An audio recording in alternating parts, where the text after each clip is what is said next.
Thank you very much. I guess we'll talk about this later, but I have a question is really this balance between small farming that you have in the south of Brazil and the large farming.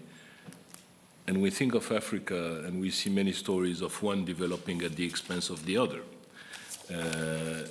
You know, when we mention land grabbing and things like this. Allow me now to turn to Dr. Xing and ask him to enlighten us with the Chinese perspective on all this. Then after his speech, we'll open the floor for an exchange. Thank you, Chair. It is my honor and pleasure to be here among distinguished participants to this round table.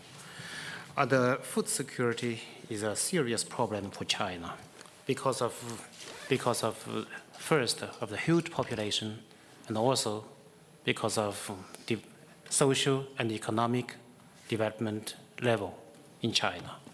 In terms of population, you know, the mentality of Chinese people is to give birth to children as many as possible because before 1949, China, during whole century, China was several times invaded by foreign countries, and there were several civil wars in China.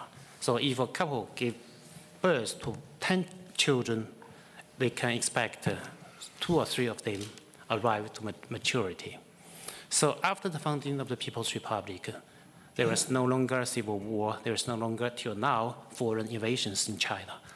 So the sanitary conditions and the food security conditions has been improved, but the mentality of the people remains. So it's a very tough challenge to Chinese government to manage this problem. And in terms of economic development, China, as a developing country, the difference between the rural and urban areas, the difference between the east part and the western part of China remains huge. So 9% of the food product is provided by little workshop with less than 10 employees, food producing and processing little workshops. So this is a very huge number because the number of this kind of workshops accounts for 72% of the whole number of the food producing and processing enterprises. So 72% of the little enterprises provide 9% of the food product in the market. So this part of a workshop poses the most serious problem in food security. And the population of China accounts for 22% of the world. The cultivated land of China accounts for 7% of the world. So to provide enough food to 22% of the world population with only 7% of the world cultivated land remains a very tough challenge to every of Chinese governments. Since decades, Chinese governments has been making big efforts in this regard. In terms of quantity, in order to protect the cultivated land resources, the certain laws and regulations have been worked out, including agriculture law, land management law, and the water and soil conservation law. The government has been taking serious measures to guarantee that the surface of the cultivated land will never be lower to 120 million hectares. And the annual production of grain will not be lower to 550 million tons.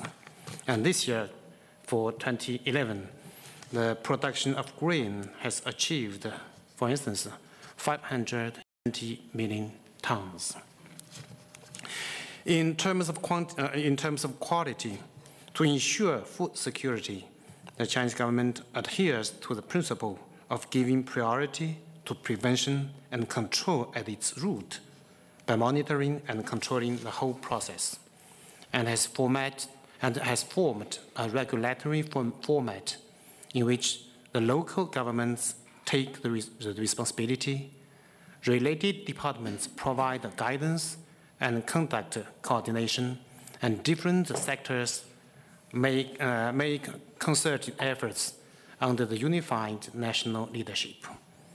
In response to the circumstances in China, the Chinese government issued the decision on further strengthening food security supervision in 2004, according to which one monetary link is supervised by one department. Sectional supervision is adopted as a main means, while supervision of different varieties as the supplementary means, making clear the functions and responsibilities of the food safety supervisory departments. The decision divided food security supervision into 4 links, managed respectively by the Departments of Agriculture, Department of Quality Supervision and Inspection, Departments of Industry and Commerce, and Department of Health. The production of primary agricultural products is supervised by the agricultural departments. The quality and daily hygiene supervision of food processing is overseen by the Quality Supervision and Inspection Department. Supervision of food circulation and distribution is done by the Department of Industry and Commerce, and that of catering industry, and canteens is taken care of by the Health Department. The integrated food safety supervision and coordination and investigation of and the penalties imposed for major incidents in this regard are the responsibility of the Department of Food and Drug Administration, while imported and exported agricultural products and other foodstuffs are supervised by the Quality Supervision and Inspection Department. So I can summarize the measures taken by Chinese government in this regard into 11 fields. I'll go very quickly.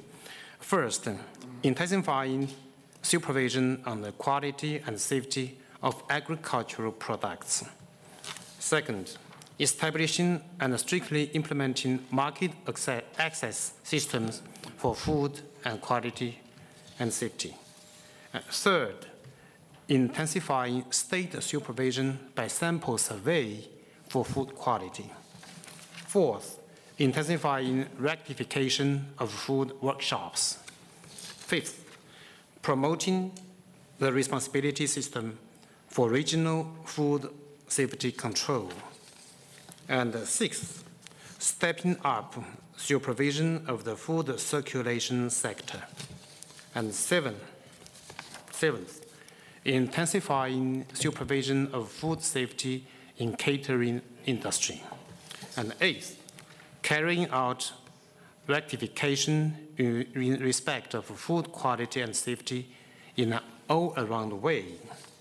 Ninth, beefing up the construction of a risk warming and emergency response system. 10th, establishing and improving a food recall system. And 11th, improving the food safety credit system. So that's some general ideas concerning the measures taken by Chinese government to ensure the food safety and the quality. Thank you. Thank you very much. Thank you very much, Mr.